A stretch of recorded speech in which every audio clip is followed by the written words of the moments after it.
Hello बच्चों, let's see this question. In the figure below, the variation of potential energy of a particle of mass 2 kg is represented with respect to its x coordinate. The particle moves under the effect of conservative forces along the x-axis. Which of the following statement is incorrect about the particle? हमें यहाँ पे graph दे रखा है, चार statement दे रखे हैं, चार statement को हमें चेक करना है. तो हम one by one statement check करते हैं. पहले फर्स्ट स्टेटमेंट को देखते हैं कि फर्स्ट स्टेटमेंट में क्या बोला गया. फर्स्ट स्टेटमेंट बोला है कि if it is release. First statement check करते हैं. If it is released at the origin it moves in the negative x axis. देखो, यदि अपन यहाँ पे देखेंगे तो यहाँ पे d u by d x का स्लोप क्या आएगा, ये आएगा. D u by d x का स्लोप जो है वो क्या है, d u by d x आएगा. वो क्या होगा, पॉजिटिव होगा. लेकिन हमें फोर्स फाइंड करने के लिए क्या करना पड़ता है, minus D u by d x करना पड़ता है. तो स्लोप को माइनस से मल्टीप्लाई कर दे, फोर्स कैसा हो जाएगा, नेगेटिव. फोर्स नेगेटिव होगा तो पार्टिकल पे फोर्स इस डायरेक्शन में लगेगा. तो पार्टिकल कौन सी डायरेक्शन में जाएगा, नेगेटिव डायरेक्शन में जाएगा. तो स्टेटमेंट वन कैसा है, correct. Now check statement two. Statement two है if it is released at x equal to 2 plus delta where delta tends to 0 then its maximum speed will be 5 metre per second and it will perform oscillatory motion.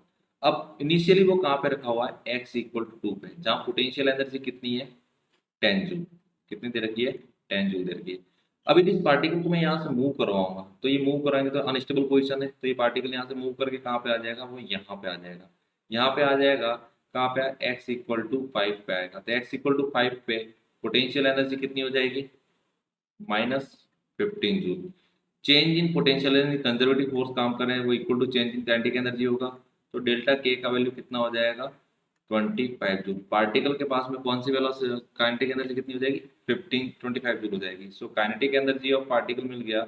तो kinetic energy मिलेंगे तो हम क्या करेंगे, 25 is equal to half m v square. Mass 2 kg है, 2 से 2 cancel हो जाएगा. Then v is equal to 5 metre per second. Particle की मैक्सिमम वेलोसिटी कितना हो जाएगा, 5 मीटर पर सेकंड. और पार्टिकल स्टेबल पोजीशन पे आ जाएगा. तो यहाँ से जब पार्टिकल को शिफ्ट करेंगे तो इधर और इधर के बीच में क्या करता रहेगा, ऑक्सीलेशन करता रहेगा. तो स्टेटमेंट टू भी क्या हो जाएगा, करेक्ट हो जाएगा. Now check statement three.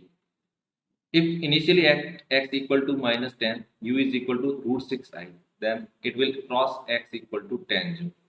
देखो, x इक्वल टू -10, वहां पे पोटेंशियल एनर्जी कितनी है, x इक्वल टू -10 पे 15 जूल दे रखी है. ठीक है. काइनेटिक एनर्जी कितना हो जाएगा, यहाँ पे k का वैल्यू हो जाएगा half m v square. Half into mass कितना है, मास कितना हो जाएगा यहाँ पे,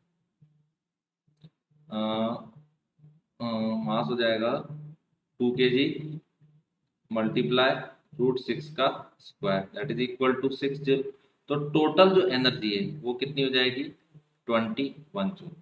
अब देखते हैं कि क्या ये x को क्रॉस करेगा. तो x इक्वल टू 10 पे देखते हैं. तो x इक्वल टू 10 पे जो पोटेंशियल एनर्जी है वो u है, वो 10 जूल आ जाएगा, सॉरी 20 जूल है. वहां पे 20 जूल है, इनिशियली मेरे पास 20 जूल, इनिशियली मेरे पास टोटल एनर्जी कितनी है, 21 जूल. तो 20 जूल किस में जा रहा है, पोटेंशियल एनर्जी में जा रहा है. तो 1 जूल जो बचेगा वो किस में कन्वर्ट हो जाएगा, वो काइनेटिक एनर्जी में जाएगा. काइनेटिक एनर्जी में जाएगा तो ऑब्वियस सी बात है पार्टिकल x इक्वल टू 10 तक पहुंच जाएगा. तो स्टेटमेंट थ्री भी क्या हो जाएगा, करेक्ट हो जाएगा. Now check statement four. x equal to -5 and x equal to +5 are unstable equilibrium position. x equal to -5 सबसे लोएस्ट पोटेंशियल एनर्जी है, x इक्वल टू 5 पे भी लोएस्ट पोटेंशियल एनर्जी अपने आसपास वालों के हिसाब से.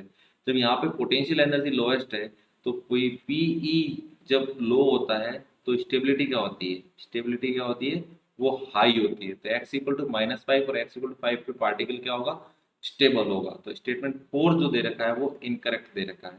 सो और final answer is statement four. Final answer is a statement 4. Best of luck.